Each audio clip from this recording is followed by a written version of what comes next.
दोनों प्राणी जब बनबे करबे कहीं का मतलब सही बात है। दोनों आदमी एके हो जाए। सही बात, इसलिए ले चाहते हैं लगले कि सत कहिए सत कर दे, सत कर ले तुरंत ब्याह हो जाए।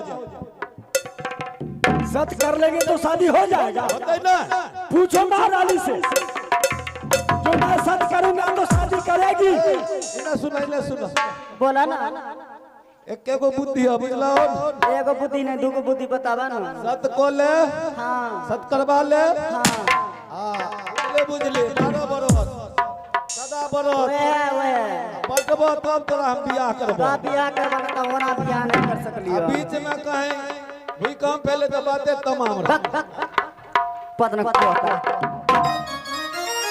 क्या रे दरबार अकरी जा बतिया आले बाहो राजा हो